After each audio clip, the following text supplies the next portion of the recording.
Today's February 28th, 2018. My name is Christopher Rich. I'm leading the interview today for the Veteran History Project. Today we have the pleasure to be interviewing Mr. Don Mundy. And your date of birth, sir? January the 14th, 1949. And the branch of service you were with? The Marine Corps, of course. And what was the highest rank you achieved while you were in the Marine Corps? Sergeant E5. Okay, so before we started, sir, you told us that you were born in Cincinnati. Did you grow up in Cincinnati? No. My father was on the railroad, and he traveled a bit. And I was born in Cincinnati, and within months, I wound up in West Virginia. Oh, wow. And we lived there for 5 years, and he quit the railroad, went to work for International Harvester, truck company. And we moved to Springfield, and I grew up in Springfield. That's Springfield, Ohio, yes, right? Yes. Who was all in your family? Were you the only child, or? No. Myself, I had an older brother and 3 younger sisters. Yep. All right. What was your schooling like? It was, I guess back then it was like everybody else. It was you went to either Springfield North or Springfield South. There was a rivalry there, and I really didn't put a whole lot into high school, No. And I thought I was going to go off to college, and my senior year I fouled up in one of my classes and basically gave my scholarship back. So with that in front of me and me graduating from high school at age 17 actually. So you were young. Yeah, I was young. Well, starting in West Virginia. Yeah. Nobody else was in class but me, so I was younger. But I come out of high school and wasn't sure what I wanted to do. Now, what town West Virginia was it? Oh, it was Century number 1. What? Century number 1. You had number 1 and number 2. Number 1 was up on the hill with the mine. Number 2 was down below where they hauled the coal out. Anyway, but Springfield was at the time was a decent town. But my father worked at the truck plant, and I didn't want to do like him and my uncle. I didn't want to be a guy that just put trucks together. Yeah. But out of high school, my best friend, Carl Watson, had joined the Navy. Yeah. And he was writing home from this carrier in the Pacific, writing his fiancée and me and telling us how great it was. His duty was wonderful. The weather was always great. Yeah. And I thought, well, maybe I'll just join the Navy. Yeah. So I'd gone with Carl down to the local post office when he went to see the recruiter. And I walked in there at lunchtime, and I was going to enlist for 4 years like he did. Yeah. Well, I opened up that door because I was familiar with the place up on the second floor. And I looked ahead where the recruiter's desk was, and there was a sign that says, out to lunch. And I thought, well, all right, I'll come back later. Yeah. And I went to turn, and this voice from out of nowhere, it seemed, can I help you, son? Yeah. And this guy, I swear, Chris, he stood 6'5", that big at the shoulders, that big at the waist, medals from here to here, in dress blue uniform. Yeah. 5 minutes later, I have a coffee cup with a Marine Corps logo on it. I have a pin, and I have a 4-year enlistment in the Marine Corps. He just totally swayed you. And I walked out of that room thinking to myself, what did I do? I'll never see Carl Watson again. Yeah. And I never have. No way. No, never Your have. parents have to sign because you was under 18. No, by that time I had turned 18. Yeah. Oh my God! You never saw your. Never saw him again. That is wild. Yeah. Yep. So that's how we got from Springfield to Okay. into the Marine Corps. All right, so you were signed up that day. You got Yep. You had, like you said earlier, 2 months. Yeah, there was a delay because their training rotation didn't. And now, what about you? What about where you were going to have to go? Were you just speechless? Tell us that. Well, I presume because I knew others that had either enlisted in the Marine Corps. And this is during the Vietnam War, the height of it, basically. Started, yeah, it was Some- 67, right? Yeah. Some enlisted in the Marine Corps, not many. A lot got drafted in the Marine Corps back then. And they all went to Parris Island. Yeah. And I'd heard those stories about beatings and abuse and everything else. In fact, the guy that I knew in high school had come back, quite an athlete in high school. Yeah. Came back and he had brain damage and was never the same. Yeah.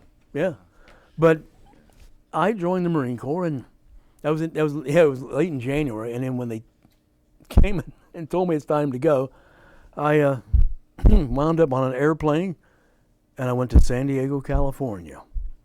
Marine Corps Recruit What did Depot. your parents think? Tell us about their feelings. Well, my parents, my parents weren't too involved with things like that that I did, and my mother just told me to keep my nose clean, and my father said, "Well, I hope you made the right decision," and that was about it. There was not much input, really. Yeah. Did you have a military family background? No, no. I had two uncles on my mother's side that had been in the Army in World War II. My own uncle, who I was named after, had been in the Army, what do you call it, Air Corps in World War II. Yeah, that was about it. Yeah. All right, well, take us to arriving in San Diego and going to base. Yeah, I had no idea what it was really like. You know, I'd heard the stories about Paris Island, but I thought, I'm in San Diego. Yeah. Well, I come out of the area where you pick up your your luggage, and there's a gunnery sergeant standing there in that baggage area, waiting on me. And he says, "You're here to go to the Marine Corps boot camp, aren't you?" And I thought, how does he know that? I was long-haired back then, back in the 60s, right? No way. Oh, yes. Oh, yeah. But I told him, yes, I was. He said, he grabbed a hold of my arm pretty tight. He says, "Young man, you go out there, there's a Marine Corps truck. You raise up the back of that truck and you get in there. And don't say another word, okay?" And I thought he was kind of gruff with that arm. Yeah. Well, I go out the door and I see it, and I'm walking over the truck, and he came out behind me. I didn't know it. Yeah. After he's out of earshot of everybody at the airport, he lowered the boom on me. I mean, he started calling me every name in the book. But he didn't inside the airport No, until you... no. Every name in the book, I felt Yeah. something's wrong here. This man's not right. Well, he raised that. It had a cap on the back of a pickup truck, Marine Corps logo. Threw me in there, and told me, "Don't move, don't say another word." Well, I look, and there's 4 other guys in there. I have no clue. Where I'm at is the commercial airport in San Diego. Right beside that strip that I just flew in on is the back end of the Marine Corps Recruit Depot, boot camp. Yeah. Well, it was it was staged, I know, Yeah, but we go all this way and that way, and he's throwing us all over the place, and It was intentional. it was all intentional. That first night of Marine Corps, I thought I was going to die. I did. I'd never been treated like that in my life. You can't talk, you can't move. One guy You asked guys to go. look at the guys like we're like. Oh, this is don't something don't you ever. didn't dare risk. They had a term for that. Don't put your eyes on me at all. So everybody was quiet. Like I'm Yeah. not gonna get busted. But it was needed. For everybody, it was needed. We all went from white and yellow and brown and black and red to Marine Corps green. Well, did any of the people you're talking about say, "I'm not your mother, I'm not your helper, I'm not this, Oh. you're under my gun"? Oh no, they told us just the opposite. I'm your mother, I'm your father. I'm everybody you need. You don't need nobody but me. It was different. It was different. But you know, Once it started, how were you making out? Were you physically fit already, or were you? well, how'd I that was go? no, I was all right. I mean, Yeah. I'm 18 years old, and I'm 6 foot tall, and I weighed when I went in that first night. They weigh you among other things. I weighed 128 pounds. Oh my gosh, you were I was super slim. skinny. Oh yeah, I was slim. You hadn't had anything to eat for 3 days. Now that was the end of March. The end of May. Well, actually, the 1st of June when we graduated. Graduated, yeah. I went from 128 to 168. All muscle. Nice. There were guys that weighed 210, 230. Yeah.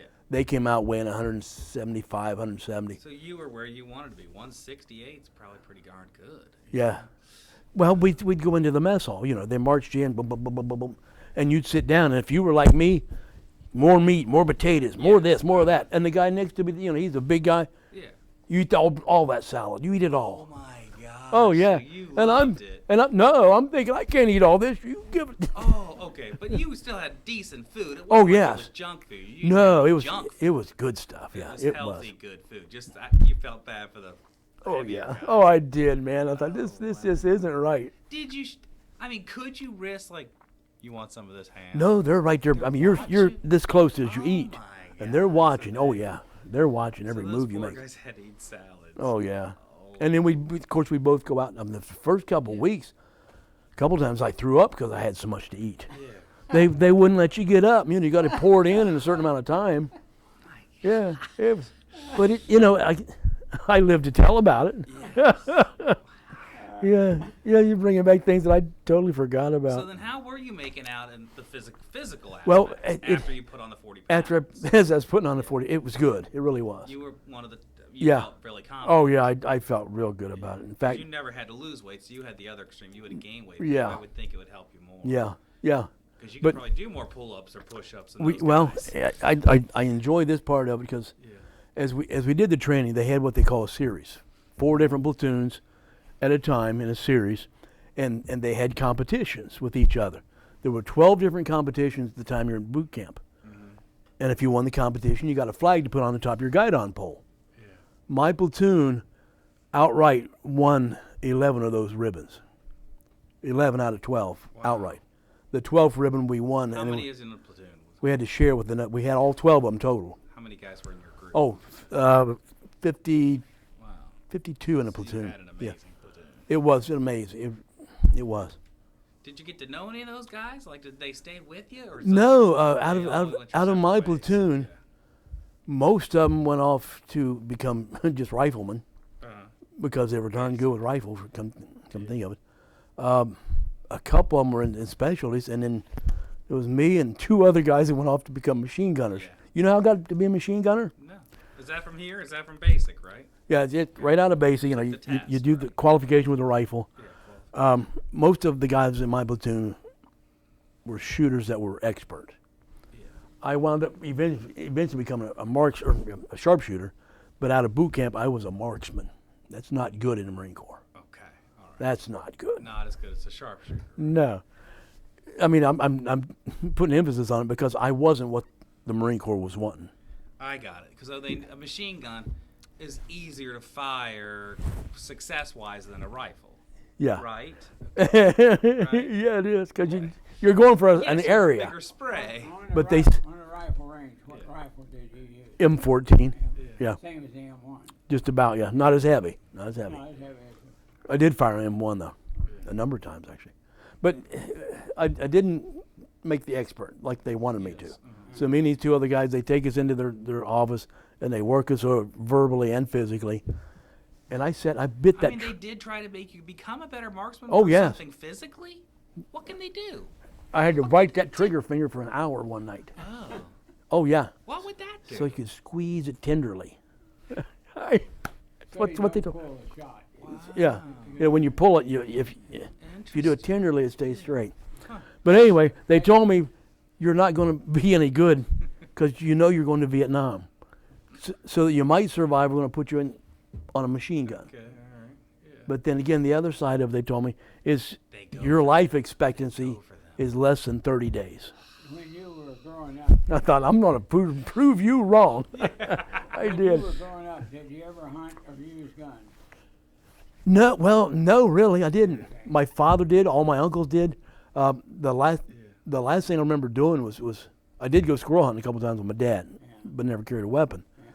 But he and my uncles and my cousins, the Thanksgiving before I went in the Marine Corps, I just got out of high school, we all went to Cheat Mountain in West Virginia, turkey hunting. Oh, One of the best trips I ever had. It was. you had a shotgun. I had a shotgun, yes. Yep. But yeah, I wound up being a machine gunner because I couldn't qualify as they wanted me to. And that was when you went to Camp Pendleton, right? Yes. Yep. Okay. Yep. And then from Camp Pendleton, you went to Vietnam, right? So Uh, how yeah. long were you at Camp Pendleton before we go? Oh there? goodness. Well, I went from basic to camp or to ITR, Advanced Infantry Training, whatever, it is. And they teach all the jungle stuff, I guess. And then from there, I went. I think just 4 weeks of machine gun school. Okay. It was a real long school. But Did you stay with those 2 guys from boot camp? just during not during the training, yeah. And after that, I never saw them. You never saw those guys. No, What no. caliber was your machine gun? 7.62, same as my M14 rifle, which was kind of nice. All right, well, take us over. How did you Take guys us get to Vietnam. Well, I flew from California. Man, we flew. Yeah, a lot of guys will stop in Hawaii when they fly over. Yeah. We flew into Guam. if you ever been near Guam, No. it's just a big sand mound. It seems like out in the middle of the ocean. Wow. Very hot, very humid. We come off that plane for a break, and as soon as that door opened up, you're just pouring sweat. But from there, we went on into. We got off the civilian plane, got onto a military plane, and I flew right into that Dong Ha airstrip. Of all the strange things. And we get off the plane, me and there was, trying to think, Yeah, how many for guys my unit, there was only about 6 of us that went to my unit. that were going to your unit? Yeah. Okay. And I'd never met any of them before. We were all strangers. But, Do you guys all knew you were going to the same place, or did you kind of start introducing yourselves? yeah. That sort Yeah. of thing? And we come down the airstrip, and we're asking people where this outfit is, and they point us in the right direction. We wound up in front of the sergeant in the weapons platoon. And weapons platoon was attached to, in the Marine Corps, you got 3 infantry platoons, and you got a special platoon, which is weapons, which is machine guns and mortars and all that kind of stuff. Mm-hmm. In fact, we even had a flamethrower at first, Wow. left over from World War II. You had to use those? Before I left Vietnam, they all disappeared. Within a year's time, all those flamethrowers disappeared. Why, you think? They were a pain. Yeah. They were, man. To hold and to fire? Yeah, and you were almost always vulnerable. As, you want to get a target because they're all in the holes in the ground. Yes. Yeah. You're standing out in the open with this thing. So So you Yeah. used those at first instead of machine I never guns? used them. I never used You them. just We saw had them them in being the used. platoon. Yeah, Gotcha. yeah. I wouldn't have touched it. Really? They'd had to about kill me. I mean, I practiced on them when we was in Yes. California. Yeah. Oh, All but right, yeah, so we, tell we us about your so we see the sergeant. sergeant, and he says, "Look, guys," and we got on these, they call them stateside outfits. He says, you got to get you in some real clothes and get you some real boots. He said, because we had leather boots. He said, your feet will rot off of you if you don't change. So, it took us about a day to get everything acclimated, I guess. What did your boots have to be switched to? They were mesh. Your feet could breathe. Water could get into them and out of them. We found out. Yeah. Leather. They were almost.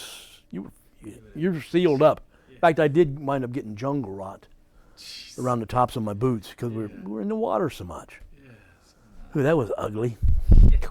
In fact, I had my clothes rot off of me one time. Oh yeah, Just because you guys were always going through waters. always going through water. It was the rainy season. It was the rainy season. It's always the rainy season? No, it wasn't always rainy. From about December to, gosh, when was it? No, end of November till probably the end of February. Yeah. Rain's way more than here. Like, we can't even compare it to No, you can't compare on a given day. Yeah. every day, pretty much. And it's different than the Florida kind of rain. Yeah. Oh yeah. And the sun would be shining and it would Muggy, rain. hot rain. I never saw it. You ever see How that does like that it? even happen? Yeah. It would rain and it was sunny Yeah. all the time. Oh man. All right, so tell us a little bit about your sergeant. Who were you? What were some of the guys like Well- you were with? What do you remember about that? I guess until I was put on the spot, I never thought about it. As I told you when we sat down here, the outfit that they put me with, Echo 2-3, they were always on the move. They were always a bit of a strike force, always a recovery. Somebody get in trouble, we'd go out and bail them out. There was a couple of units where they walked into ambushes, and we wound up going in picking up bodies. I remember that one. Jeez. And if a couple of times when they started a new operation, my company would be the point company to get things moving. Where were you in the? So you wouldn't have been point as machine gunners. Were you guys? No. More in the region, No, right? no, it wasn't. But I was leading to that, Chris. Yeah. That that outfit, and maybe it's the Marine Corps in general. I don't think so, but that outfit was like always ready to go get the next adversary. They didn't say it, but when that first twig snapped or that first round got fired, I mean, everybody just went into automatic mode, and we just did what we had to do. Yeah. That included, oh gosh, I don't know. I can only remember about 4 second lieutenants. They were all gung-ho. The Marine Corps must have trained them. Well, the one tried to prove something. When something happened, those lieutenants, they would grab their .45 in whichever hand they fired from. They would grab their radio operator and the mic, and they would head right at what was going on. So, you know, you talk about point. It was and he would always say, 79 and 60, you come with me. That would be me, the M60 machine gun, and the M79 grenade launcher guy. Yes. So here we are in so many cases, 4 of us, one after who knows what. And I lived to tell about it. That's the thing. Yes, yeah. Wow. 4 lieutenants did not. Because they would be in front of you. In many cases, they were in front of me and getting shot, yeah. So my outfit, we went through a lot of guys in 10 months. I never made too many close relationships except for one, and we called him the old man, or Pappy, because we were all 18, 19 years old. Carl Torrance was 29 years old when he joined the Marine Corps. He came out of St. Louis. He's one of the few names I remember. Yeah. And he was in the Marine Corps because he was asked if he wanted to go to jail or volunteer to go to the Marine Corps. Wow. He had divorced his wife. He loved his wife and 2 daughters. His wife took him to court because he wouldn't leave her alone. He loved her. Yeah. And he wound up in legal troubles, and he joined the Marine Corps. I had the one machine gun team. He had the other one. So we wound up being close and comparing notes and sharing parts back and forth. Yeah. And we were the only 2 on the guns for a while, and until I left the side of that mountain that day. Yeah. But it was always like it. It was always, here it is. And that was 10 months this would go on. Yeah. It was pretty much a daily occurrence. You guys had to go somewhere just about, else. yeah. So tell us about the daily living. You were marching. What was sleeping like? I mean, what was out there? Well, when you look at being in the field like that, somebody has to be awake in the foxholes all the time. So you get 2 or 4 hours sleep if you're lucky at a time. When you're going cross country up and down the hills through the jungles, through the rice paddies, you sit down every once in a while and take a break. If you can snooze, you do. Were you successful? Were you able to sleep whenever you could, or did you have issues? No, I wasn't. Come to think of it, I wasn't. I was not. Yeah. I never was satisfied with sleeping. Yes. But I will tell you this. I had good food. Yeah. It was left over from World War II. It was C rations, Roy. See, now this is 1967, 1968. I'm still eating C rations that were made in World War II. No. They were that good. They were preserved that well. We had yeah. we had leftover World War I stuff. You did? Yes, we did, and it wasn't half worth eating. Oh, wow. I can believe that. You can do a lot with salt, though, I think. Oh, yeah. But, yeah, the one thing that I will say is we didn't have all the latest gadgets and tools and toys in the Marine Corps. But, boy, they kept us fed. If we got nothing else, and sometimes they'd have to bring the choppers in, Roy, and they couldn't land. They just basically dropped the cargo nets, and you go find what didn't get broke. Yeah, man alive. But it was a constant walking thing. Now I remember I told you from boot camp I went from that lightweight to the heavier weight. Yeah. When I left Vietnam, I weighed 120. So you lost it all. I lost it all. Probably because of always on the move. Yeah. Getting way too much exercise. Probably poor sleep too. I think sleep would affect your health. It probably did, yeah. I mean, what do you think you average? 2 to 3 a night? F that? At best, yeah. Think of that. So you guys were always sleep deprived.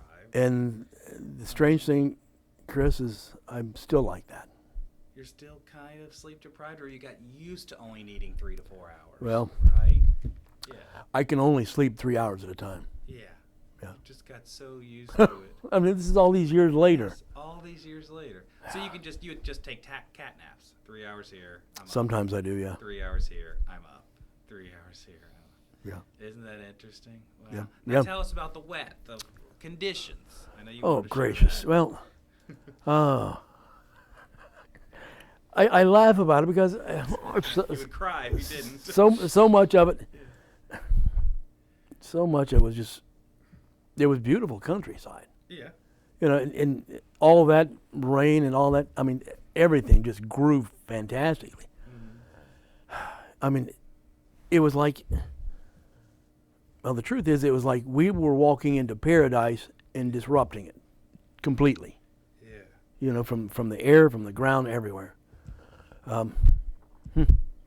But things were just green. Did you run Gorgeous. across Agent Orange? Was that one? Did I? Yeah. I didn't run across it. It ran across me. Yes. I guess that's that was that's always part of the caisson thing. We spent, you know, everybody probably saw on TV. I remember seeing footage. The air base at Caisson, right near the DMZ, and the 26th Marines were holed up in there, and every day they dig down another foot and dig down another foot. My outfit was in the hills above that air base, just going from one hill to another, just trying to keep the enemy off the hills and away from the artillery and all that. And I don't know, we'd been doing that for about a month. And word came down, they said, well, we're going to spray this defoliant on the jungle. Yes. And they said, don't worry about it. It just affects the foliage and all that stuff that's organic. It won't bother you. And we're looking at each other. We're organic. You know, we're like these trees and these all this.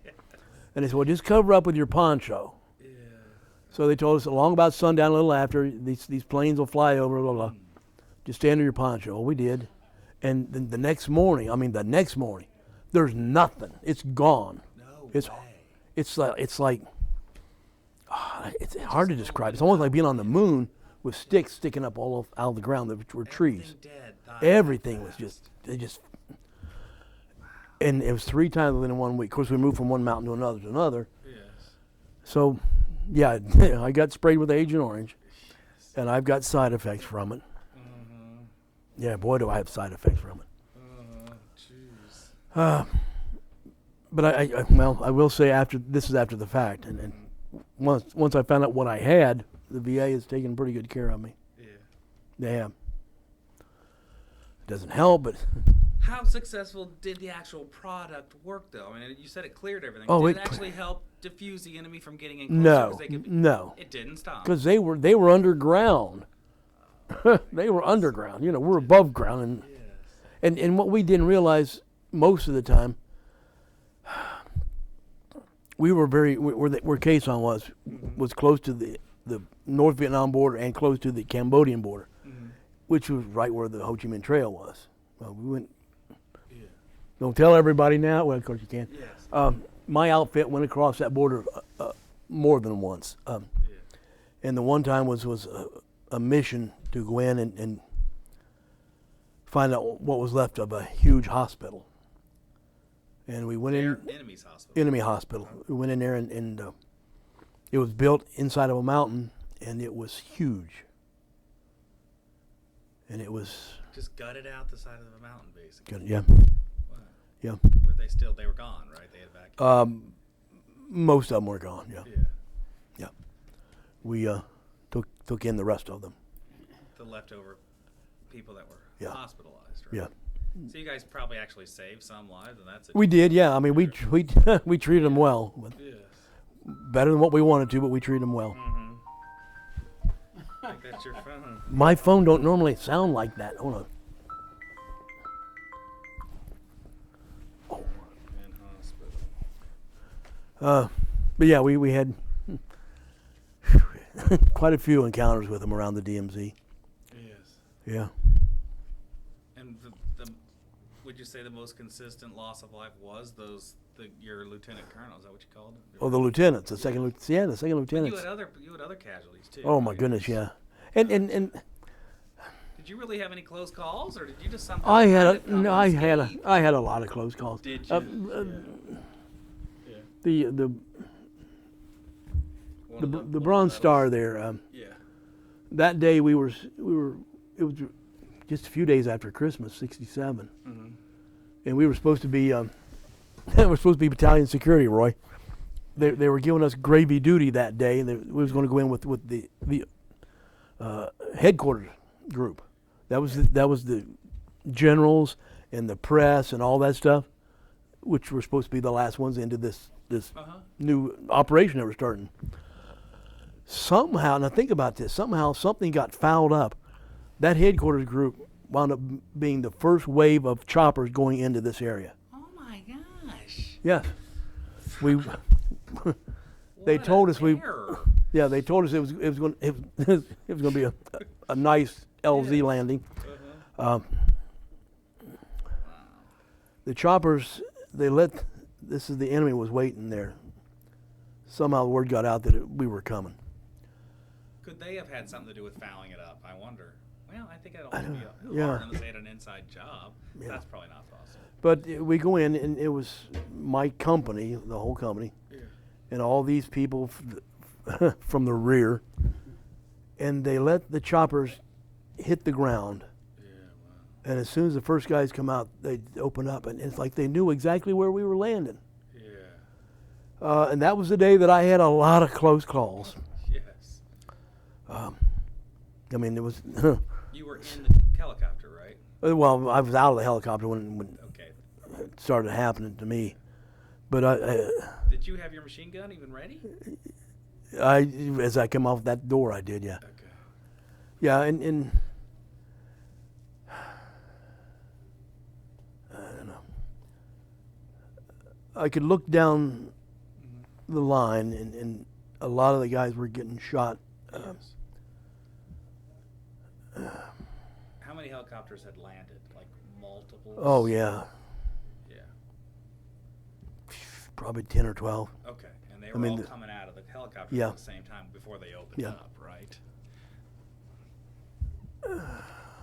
A lot of guys disappeared that day. Yeah, from, I was like, from where this did you earth. try to get cover? There wasn't much because we landed in a Yeah.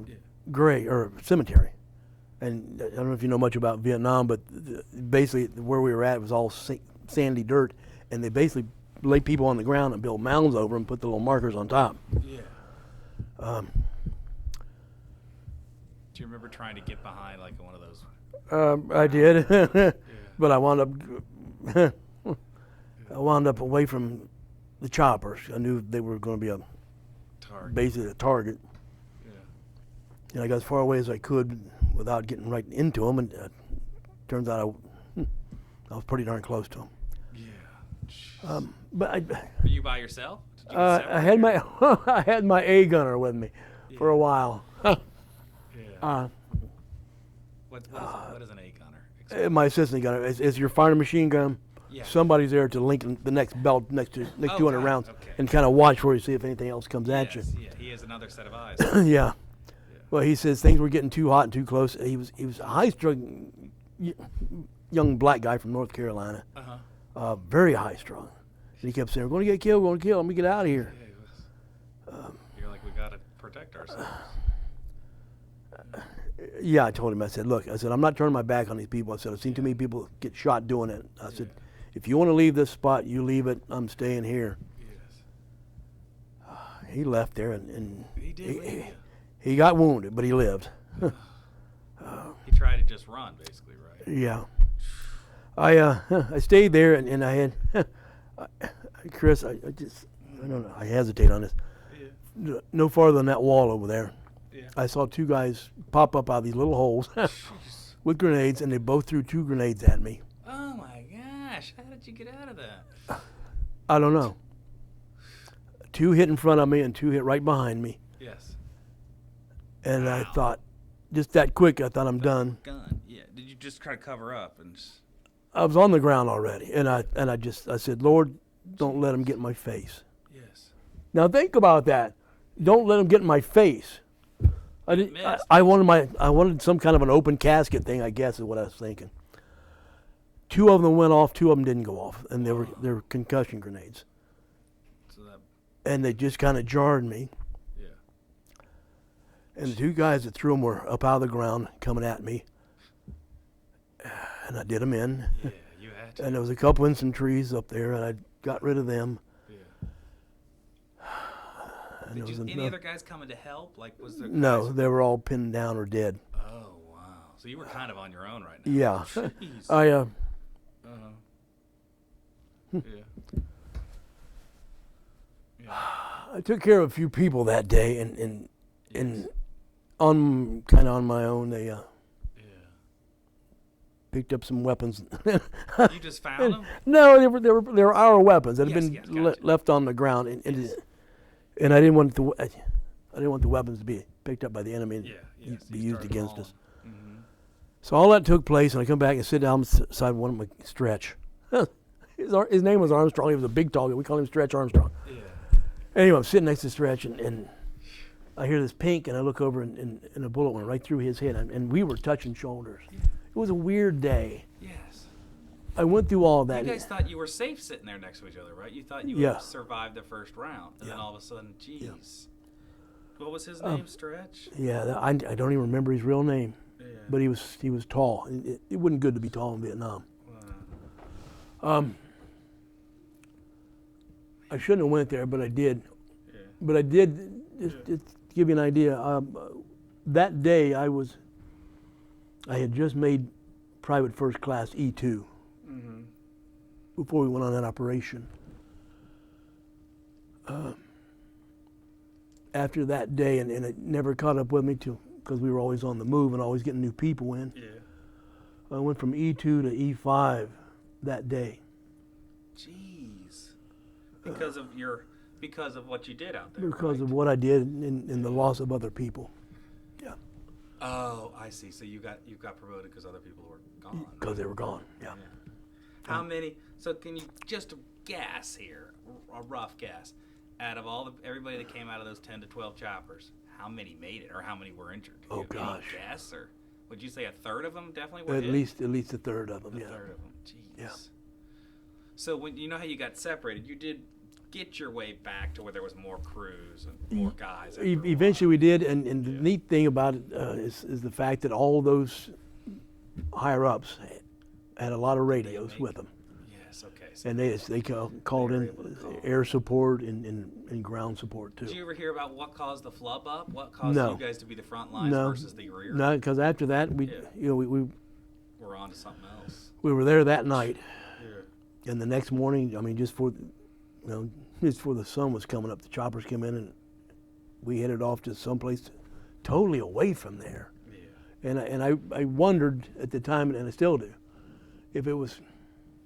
I'm amazed you didn't get injured. I mean, that's amazing, isn't it? It is. Did your A gunner? He made it, right? Yeah, he lived. Yeah, he got shot in the back of the hamstring. Did you ever get to talk to him again? Like, did you say you shouldn't have left me? I did, yes, I Okay. did. And Yes. I dismissed him from my team. Do you think he would have been fine had he stayed with you? Or you never know? You never know. Yeah, because You know, one of you those never grenades know. could have got him. Yeah, It's yeah, possible. yeah. The ones on the left side could have got him. Could Yeah. have got him. Yeah. It was in a just weird way. Maybe it was just weird. It just Yeah, that was pretty But, intense. yeah.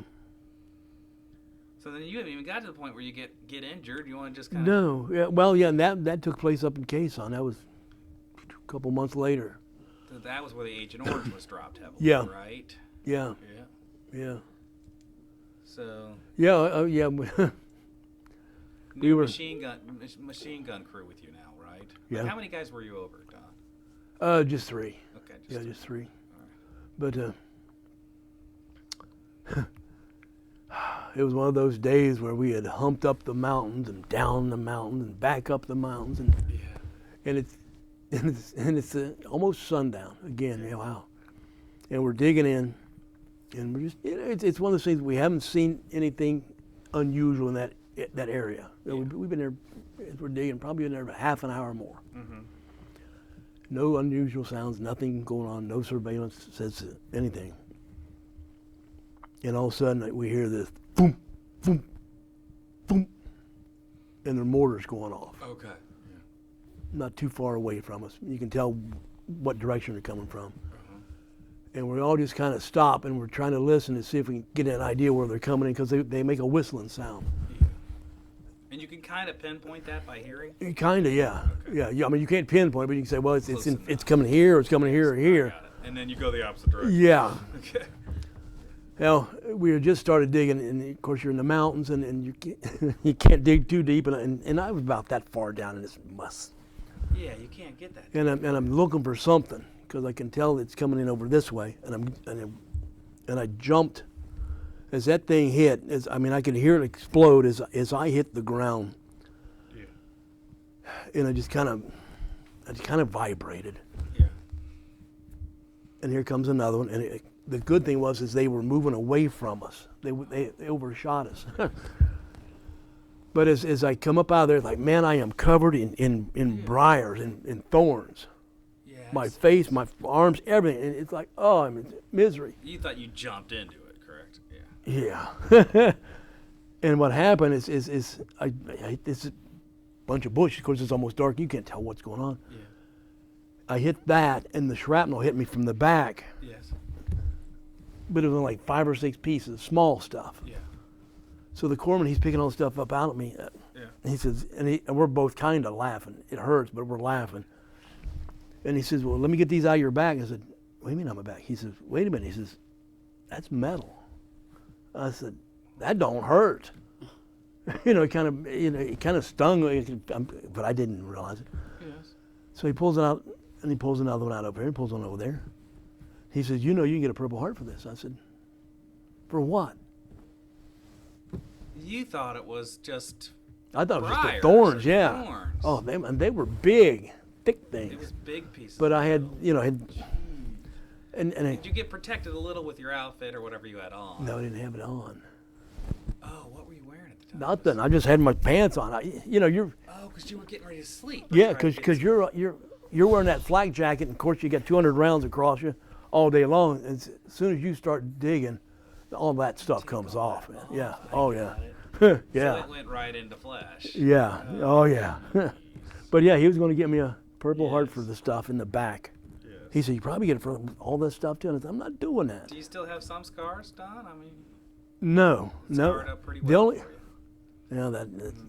yeah, I got I got one little memento right there in my finger. Yeah. Oh shoot. Yeah. But that wasn't what got me out of Vietnam. Oh, that wasn't. Okay. Yeah. So he patched you up with some just Yeah. thick Yep. bandages, and you Yep. were all right. Yeah. Okay. And I can't remember how far. It couldn't have been too far down the road. Yeah.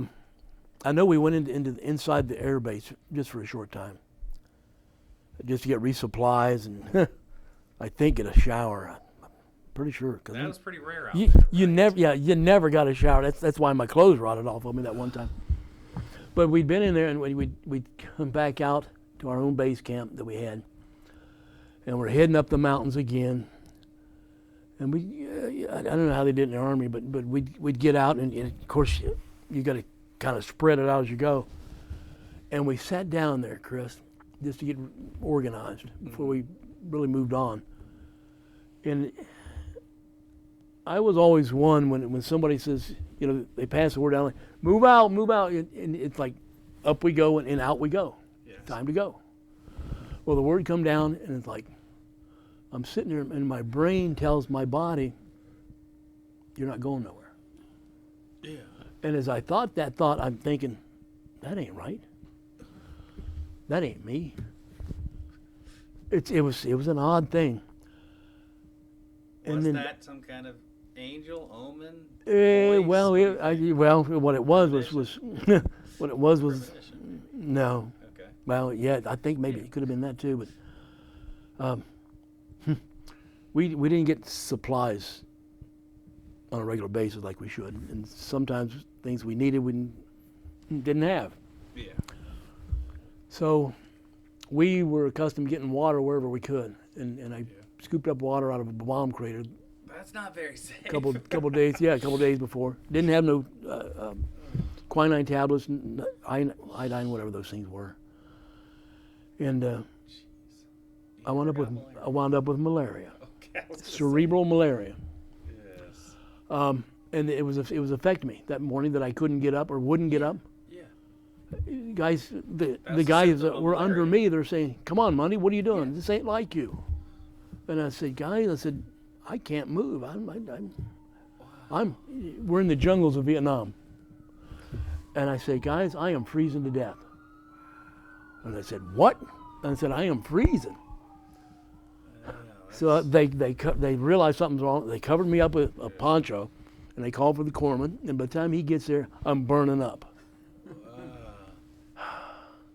And then I'm freezing again. And it's all like within 15 minutes. Yes. You know, he recognized that something was wrong. He said he wasn't sure. He called a medevac chopper. And when I left Quezon area, I never got in the chopper because they couldn't land it. They dropped this cargo net, threw me in it. Oh my gosh.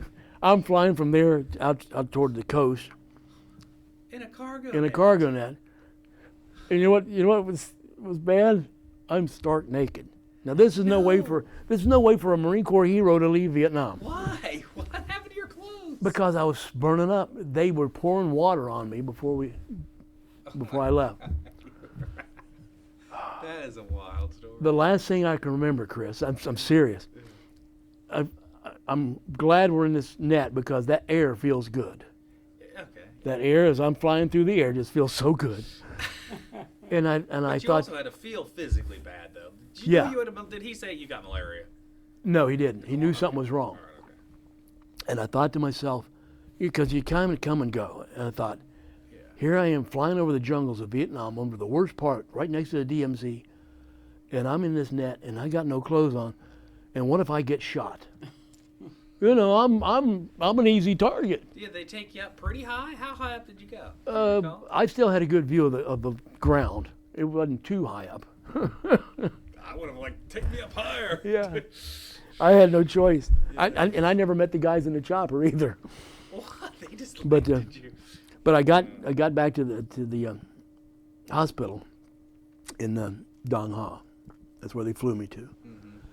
And I blacked out before the chopper landed. Went into a coma actually. And I come to in the hospital, and I look around. I'm laying on this bed of ice, crushed ice, and it's in a big cattle watering trough is what it is, big round thing. And I look, and here I am. I'm laying here, and these lights are above me, Yeah. and I'm in this ice, and I'm stark naked, and there's 4 nurses here, Oh no. and I couldn't move. Like, what am I going to do?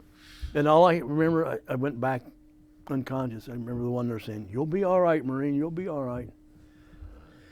3 days later, I woke up, and Rolling. Okay, so you wake up. yeah, when I woke up, it was in a hospital ship. They had transferred me from the hospital to the hospital ship, and this doctor was in front of me, and he says, "You're going to be all right." He said, he told me what I had, and I had no clue what cerebral malaria was or what it meant, or actually where it came from. But he said, "You're going to do well." He says, "You're one of the few that actually gets a free ticket to Canas." What? And that's what I said to him. He says, "A lot of guys that we get on the hospital ship have to go right back into the field." And I said, "Well, that's where I'm Yes. going." He said, "No, you're going to Canas." And I said, "What's Canas?" He says, "Continental United States." Wow. He said, "Because of what happened to you," he said, "you can't go back into the jungles. You'll get Wow. malaria No again real way. easy." Yeah. Because what was the reason? Do you know? What's the main reason? Because I would get malaria easier than I did the first time. Oh wow. He said they couldn't allow me to do that. And I said, "Well, I've got to go back. They need me." I mean, I had a fit. Did you? Oh, I did. And as we were talking, remember you said you thought maybe I had a premonition? I didn't. You were sick. But what happened is that the day before I came to, my outfit got into a nasty mess again, and they wound up on that hospital ship, about at least a dozen of them I know, Wow. and they wouldn't let me talk to them. What? You weren't allowed to go talk to him? No. How did you find out they were there? I saw them from a distance. Okay, you were Yeah, like, is that's there, some of you know, my- they got bandages and stuff all over them this way and that. Yeah, Why, who and then- wouldn't let you go talk to them? The nurses? the doctors and those in charge. They just thought you weren't in condition And to go visit. the very next day, I was off the hospital ship onto a plane going to Okinawa. Wow. Yeah, Was that the last time you saw some of those guys right there from a Yeah. distance? yeah, Wow. yeah. You just kind of wanted to know what became of them. You were right. I mean, Yeah, that's yeah. all- I never knew. Did you ever hear it back from anybody about what happened? No, one of the guys, and you know, remember the old man I told you about, Carl Torrance? Yes. Yeah. Well, I kept getting the military newspaper they had with the Stars and Stripes, Yes. and I'd always look at it to see what my unit was doing, where they were going. Yeah. And there was an article in there about the old man. Yeah. He survived three different things with the enemy, you know, all in one day. 3 separate incidents, Wow. not related at all, in one day. Would lived- you have been in that same area? You assume? Yeah, Wow. and he lived to tell about it. But one of the guys from California, he was a surfer. I called him the surfer dude. Mhm. Gosh, I had his name right on the tip of my tongue. Anyway, he contacted me, Daryl Beebe. Daryl Beebe from California. Lives somewhere between San Diego and Los Angeles. Mhm. But I don't know how he got in the Marine Corps, honestly, because he didn't care for that kind of stuff. Okay. He's a different kind of guy. Yeah, but he lived to tell about it. And he's the one who filled you in on some of the Yeah. info, right? Yeah. Did he know about the old man, about what he did, or you? Yeah, because he was still with him at he the was time. still Yeah, there? yeah. And did you hear more about? That's how you heard more about those 12 guys that were injured. And No, I actually knew about them before I left the ship. gotcha. So is Can't Daryl remember. the only one you've seen, pretty much, in all the years? No, I never actually saw him. I talked to him on the phone. Okay. He gotcha. called me. Yeah. Mhm. I thought, you know, a couple of times I thought about getting hold of some of the folks. I went on the internet. Golly, it's been 10 years ago now. Yeah. So they were There's around. a reunion of the guys from Echo Company Mhm. every year. Just haven't I wanted to still go. there's something in me that wants to, but I just can't do it. Yeah, I don't know. Yeah. I don't know. Just wait a few more years and you might get into the mood, you know. Yeah. 5-10 years from now, you Yeah. might be interested. But I will say this, and I think I'm about done, Chris. Mhm. That day in January in 1967, when I went to join the Navy and didn't, Yeah. I've never looked back. I've always been glad. Yeah. That you did serve with the Marines. Yeah, you were glad you did. Oh yeah. So I know we wanted to get into the after part because we got, you know, it's not all just, Oh, you know. So when you got back, I know you had to do. So your time in Vietnam was up. yep.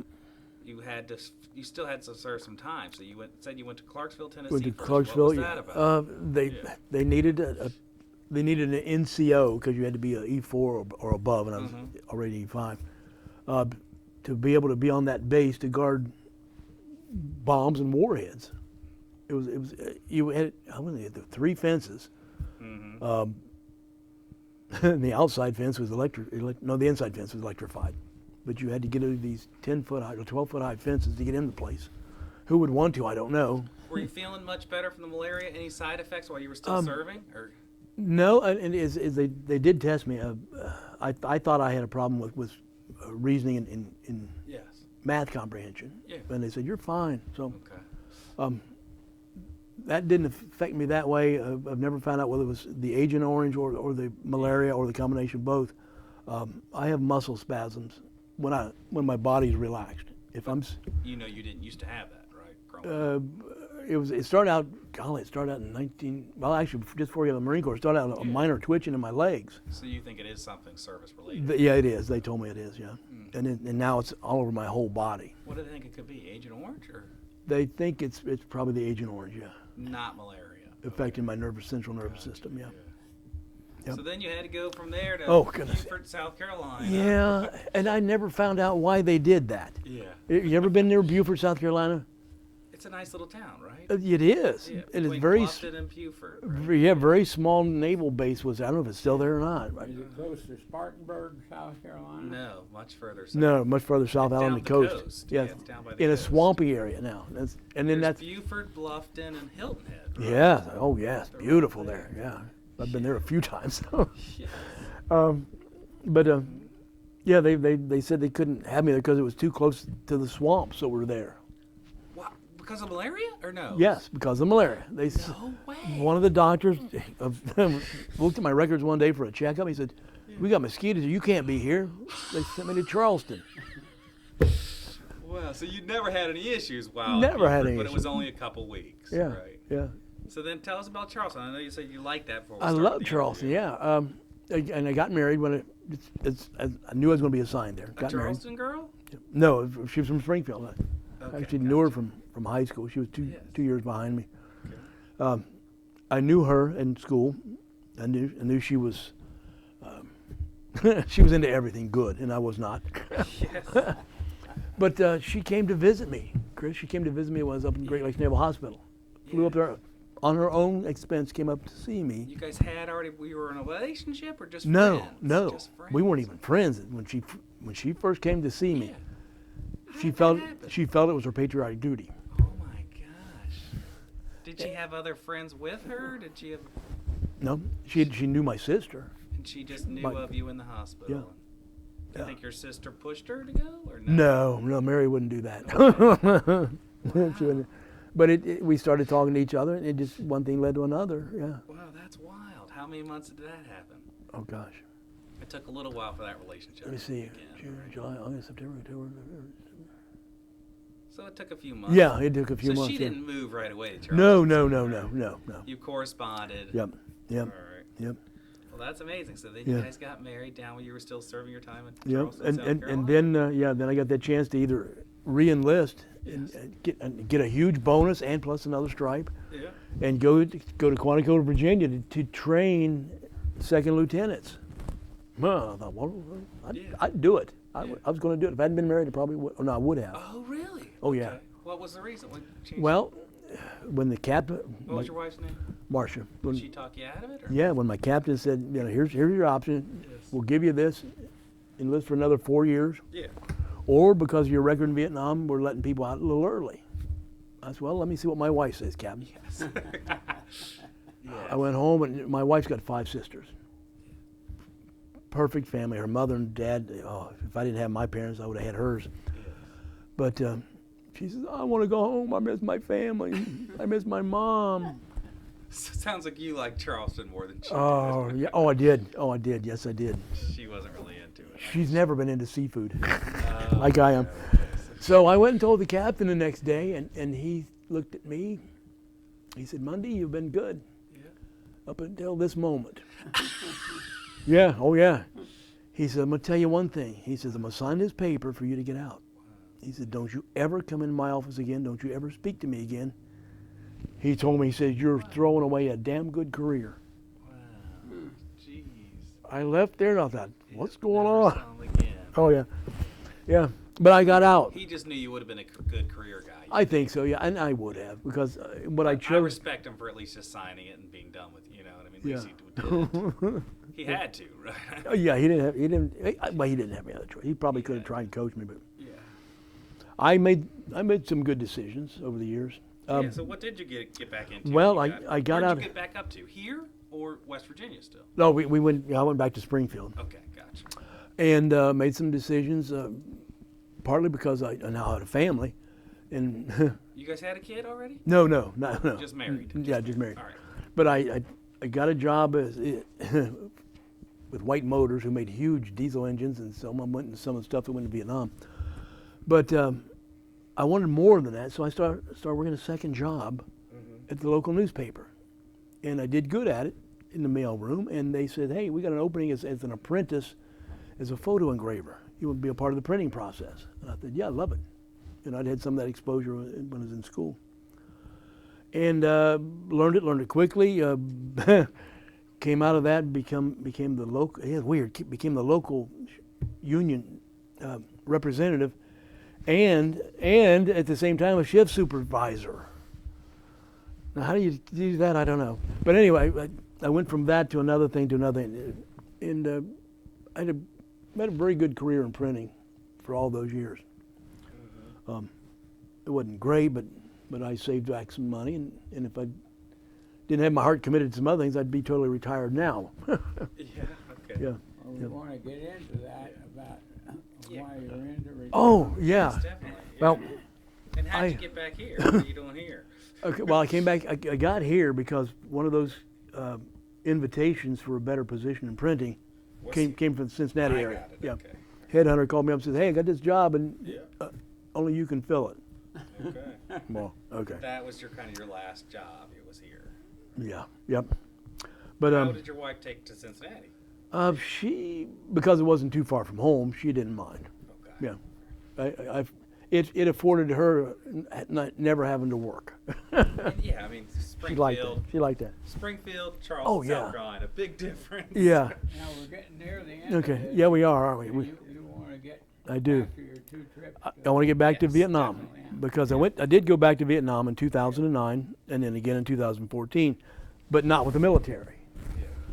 Both times I went with the Methodist Church because I was called into ministry late in life, not because I wanted to do it, not because of career change or anything. God said, "You're going to do this." Yeah. So I went through all that it takes to become a church? Methodist minister. Methodist. Yeah, Methodist minister. And I've been in ministry about 4 years. And my district superintendent, his name is Joseph Bishman. I'll never forget him. You know Joseph. You knew him. You had him when he was a young man as a minister himself. I've had him a long time. Yeah, a long time. But anyway, he invited me to go to Vietnam with him on the first mission trip there with the Methodist Church.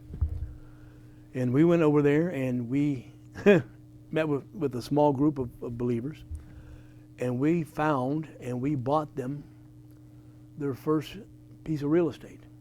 And of course, we had some backing from here in the States. And I and my church bought a pastor, a Methodist minister in Hanoi. Now think about that. I was in Hanoi. We met this young man. We took him to a Honda dealer, and my church wrote the check for him to have his first new motorcycle for ministry. I was so tickled with that. Now, where was this place that was it you up in Brown County or where were you? Oh no, well actually it is Brown. New Harmony's in Brown County. Yeah. Yep.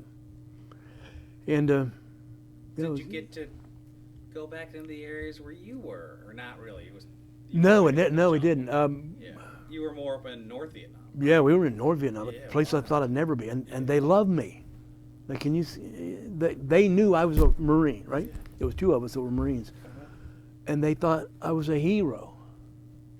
Of all the weird things, things change. It's just amazing. And I went to Ho Chi Minh's home. Wow. Yeah, I went to his That's pretty wild. his mausoleum, and we stood. They got a place in Hanoi that looks kind of like the mall in Washington. You ever been to the mall in Washington? Theirs is laid out a little different, but at the center of that thing is this huge pyramid-looking thing, and Ho Chi Minh's body is laying in a glass container in the middle of it, and people flock to it to see him. Don, what were you feeling spiritually? Like, what was that like? Oh, it was amazing, Chris. I thought, here I am, having been in this country before, killing people from that country. And I realized as I knew why I was there, I wouldn't have been there if I didn't have faith in Jesus Christ. And those people that I was meeting wouldn't have greeted me the way they had if it hadn't been for Jesus Christ. It just overcomes things, biases and everything. That's the amazing thing. You couldn't have believed it. I 40 couldn't years have. ago. No, I Yeah. could not have believed Never, it. ever. Yeah, That's when I left Vietnam, I had this thought in my mind: that's the most beautiful country I'd ever seen. And I never really knew the people the first time. Never at all. All I saw was other individuals with weapons in their hands trying to kill me, or Yes. while I was trying to kill them. And when you get to see them and meet them and sit down in their homes and eat with them. I mean, I met one one gentleman. I thought he was an older guy, but he was my age. He just didn't weather as well. Had been in the war, right? And after the war, he went back to college, got a degree in science, got a position with the Communist Party, had a great job. And somewhere along the way, about 10 years before I got there, he found out about Jesus. And his faith sustained him up till the day that I met him. But the day I met him, they had kicked him out of the Communist Party. They had fired him from his job because they found out he was a believer. And he didn't care. And he invited me to his house. And I went to his house, and his mother-in-law was still there. His father-in-law had died. I can still remember it. In the middle of that living room was this picture about that wide, huge picture of his father-in-law. Was a top general in the North Vietnamese Army. No way. Wow. And his mother-in-law was just, she hugged me. She was tickled that I was there. They were all believers. Good. Amazing, just amazing. Well, since we're nearing the end of it, I always ask a statement, and I may have told you about what I wanted to find out, or I may not have. In the absence of wartime, what would you think of a mandatory draft for all 18-year-old boys and girls to give 18 months or so to Uncle Sam, maybe like the Peace Corps or whatever, to get the kids away from the society they're in at this particular time and get them into some discipline one thing or another and maybe get their life straightened out? You've got my answer right there, Roy. I enlisted in the Marine Corps. Uh-huh. My older brother, a year and a half older than me, was drafted into the Army. Uh-huh. It was the best thing that ever happened to me. The Marine Corps was one of the best things that happened to me in my life. It made me the individual that I am today. My brother was drafted. Yes. It wasn't as good, but he needed that. Oh. Yeah. I still believe, because of my faith, maybe, well, not maybe, because it is my faith, we are one nation under God. We have to be. For the government we have, the way we do this whole thing called America, if you don't start doing what you just said, if we don't commit ourselves, the Israelis do it. If you don't have something that says, I'm a part of the bigger whole, Yes. your allegiance goes to a small splinter group. Well, One nation under God. Some kind of service, you're right, some kind of service needs to happen for Well, I see so many kids that's not got any direction at all when they get out of their class or yeah. first year of college. No. It just seems like such a waste when they could be somebody focusing on them, making them to do what they may not want to do. Yeah. Yeah. I don't think it'll hurt anybody. Yeah, I didn't like running those hills of California with a full pack on my back all the time. But it put in endurance and You didn't have that second Louis say, You gained 40 pounds too. yeah, I gained 40 pounds. Yeah. Positively. Yeah. I missed saluting the Yeah. second Louis about the third or fourth Yeah. week in basic. 50, right there. You did them too easy. 50 more. Words of endearment, weren't they? Yes, they were. Yes, they were. Did you ever join any groups when you Yeah. got back home? Did you do anything like VFW or anything? When I came back home, Chris, no, I did not. I kind of hid the fact that I'd been in Vietnam. Never talked about it and never crossed too many paths with people that. How do you feel? I mean, how did you feel you were treated? Like you said, you really weren't spit on or anything. No, I wasn't, because I didn't let people know. I'd seen and heard so many of those things occurring that I didn't want it to occur to me. I didn't need it to ruin my day. Yes. I almost joined the Vietnam Veterans of America, but the group that was forming or had just formed there in Springfield seemed like they acted like they were very elite, Oh. and you had to meet certain criteria. And I thought, I've got the criteria beyond that, and I just You just didn't want it to just show that. It was yeah. So I walked away from it, and for probably 20-some years, I kept this stuff in the closet. Yeah. And I realized that their conversation, I are we about? Yeah, we still have All right. 5 more minutes. I went to Chillicothe a few years back to take over a church over there. And that Sunday, my very first Sunday in the pulpit, one of the guys that went to church there found out he was the commander of the local VFW. Okay, that's cool. The next morning, I walked to the church, and I walked up to the door, and I see him and 2 other men standing at the door waiting. And he says, "This is my vice commander, and this is the sergeant at arms. Can we talk to you?" And I said, "Sure." And they wanted me to join. They wanted me to become their chaplain. And he says, "I know you were in Vietnam." He said, "I got a chance because I'm on the pastor parish committee. I got a chance to look at your resume, and you were." Yes. I said, "I don't do that." And he asked me. They ganged up on me. Yeah. They asked me why not, and I said, "Because you guys just get together and drink and have a good time." And they said, "Well, you got it all wrong." Yeah. And they showed me that I was wrong, and I became their chaplain. And I'm now a life member of the VFW, and I've been a life member of the DAV for a long time, and I'm a member of the American Legion. So. Out of Brown County, right? Is that where you're living? Yeah.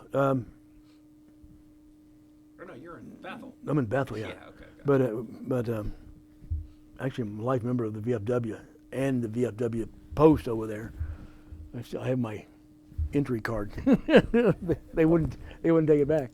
But I realized what they did for veterans and the communities that they're in. I mean, those guys spend a lot of money on youth stuff and and homeless veterans and you name it. Yeah, well, and of course I know what you guys do here. It's just amazing. Yeah. Okay, is there anything else in conclusion that I didn't lead you into today that you just want to make sure you share on the record before we wrap up? You have 4 or 5 minutes. Okay.